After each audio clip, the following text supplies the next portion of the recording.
Aloha, friends, and welcome back. I want to thank you all for taking the time to do the two major assignments this week, the fact versus fiction assignment, or the fact versus opinion assignment, and the assignment on fake news versus real news. Great work overall with everybody, and I'm very proud of you, but to be frank, I'm also a little disappointed. I was hoping you wouldn't do quite as well with these online quizzes because, well, first, of course, it wasn't going to impact your grade.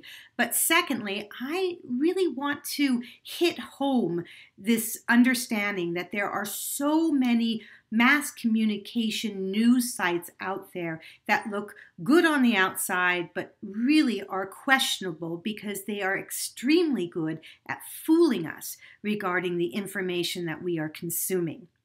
Now, of course, there are many sites out there, for example, The Onion, which is purely a satirical site. And they even tell us when we go to their website, they say, hey, these are satirical news stories. They're for entertainment only. They're not to be taken seriously.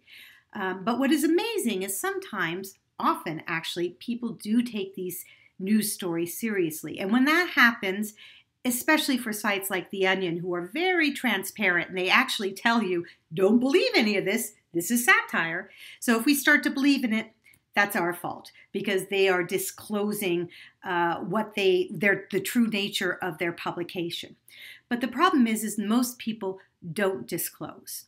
Now, many of you did really good on these two assignments because you are students.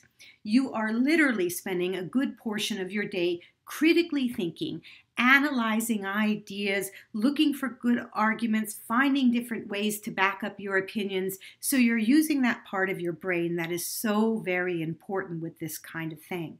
But once we leave college, unless we happen to be lifetime learners, we stop using a lot of these skills, and that's where we get into a problem.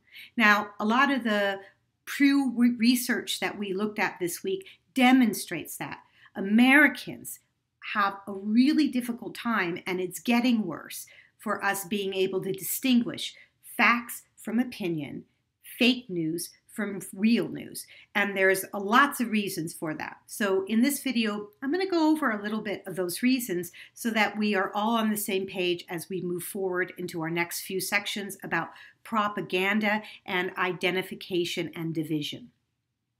So in the late 1970s and in the 1980s, there was this huge shift for news. News went from being mostly a not-for-profit platform to a for-profit platform, and this changed news dramatically. For example, you started to see the 24-hour news stations pop up in the 1980s, and that forced these new news platforms to have to start figuring out and think out of the box of how to manufacture different types of news and editorials in order to fill all that space. Because usually you usually had like a news hour once a day, whether it was local news or national news. But once we went to the 24/7 hour platform, lots of things had to change.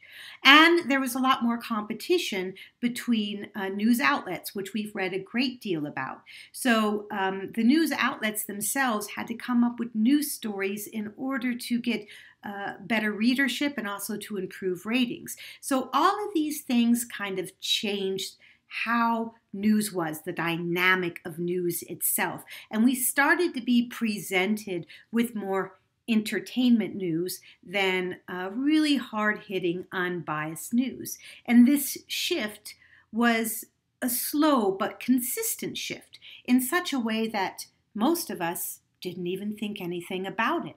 It became the norm, this shift from a 1-hour news story that was very unbiased and really worked to just kind of give us interpretive journalism, right? But still just really maintain everything on the facts, to where we are now, which is a much different place. It's an editorial place. It's an opinion place of news.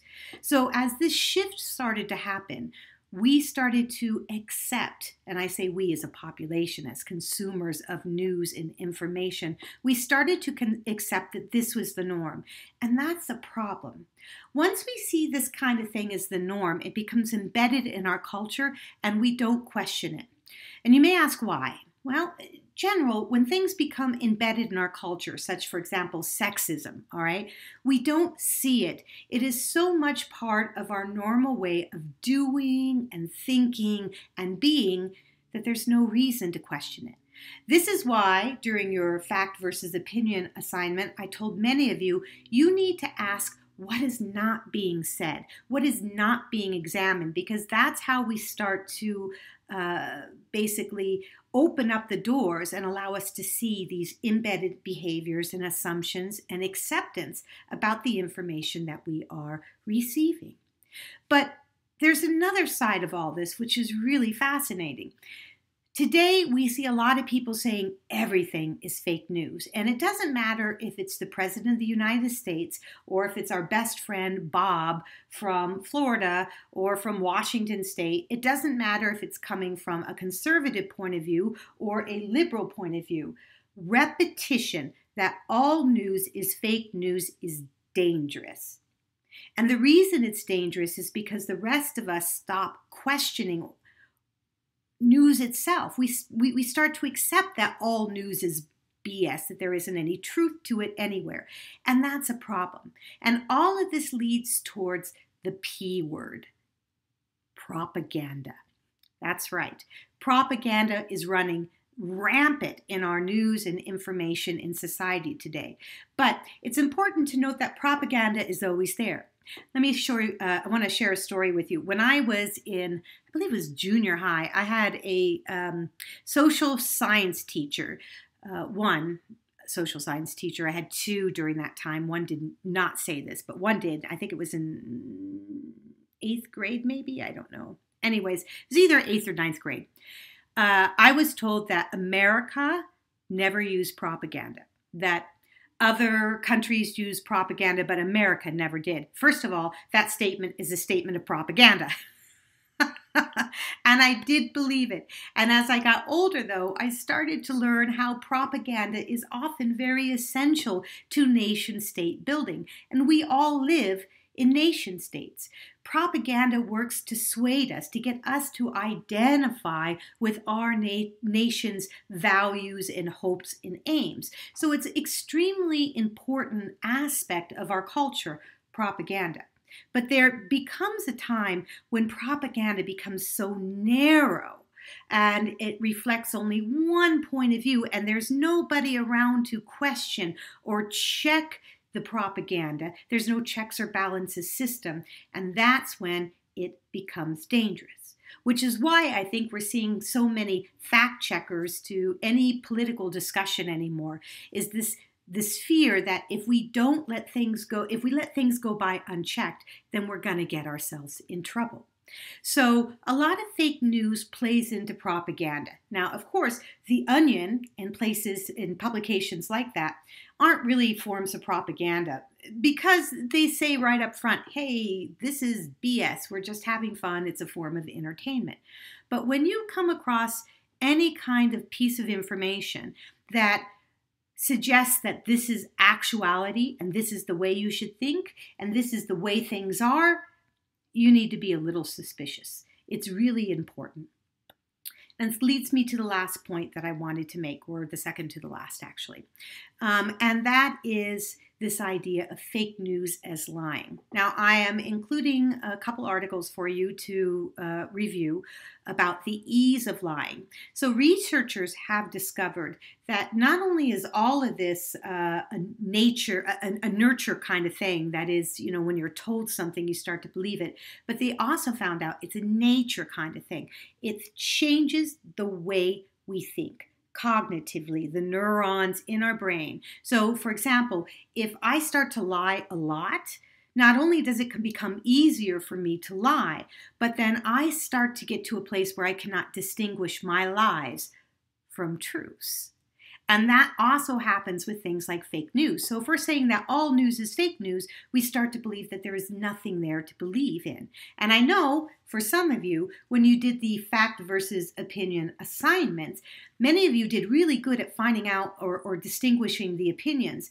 But you thought some of the facts were actually opinions. And you were doing that because you're doubting yourself, because we are living in a society that's telling us to doubt everything. And that is also dangerous. And it's also a form of propaganda because it creates divisions among us as individuals. Now, the last point I want to make is just some brief connections to the different research we have done from weeks 1 through week 6. All of this relates back to this idea of having a good democratic deliberations. You can't have good deliberations in an open democracy with fake news and mostly opinions. Yes, we all have opinions, but they really need to be supported or backed up with some type of factual information. Opinion is not enough, and it's not enough for us to base our votes on.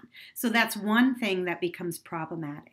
The other thing I want to talk about is the digital divide. So we talked about how online mass media has created a little bit of a problem because not everybody have equal access to the internet or speed of the internet and so on and so forth. So what we end up having is also a type of digital divide in our information. If we are getting mostly fake news and not real news, then we're creating a divide in society. And it also creates a larger divide of partisan politics because when we present fake news, we say, you need to identify with this group, but don't identify with that group because they're the bad ones. And of course, going back to democracy and deliberation in democracy, that's a problem as well, because then we stop having the ability to be able to understand differing points of view. So all of these topics that we have been discussing, they come together really in many different ways. And right now in our society, we're seeing all these issues converging and creating quite a dangerous situation for us all. And I don't care if you're a Republican, if you're a Democrat, if you're a Libertarian, if you're a Green Party member, or whatever it is you happen to agree with or feel or lean towards in your own personal life. It is vital that we have accurate information to be able to back up our opinions, but also to make good democratic decisions when we go and we vote or we talk to our neighbors. And that's it. Take the time to read the articles on lying. You'll find them very, very interesting, I think. And I thank you once again for watching this short video. I hope you have a great week, and as always, aloha.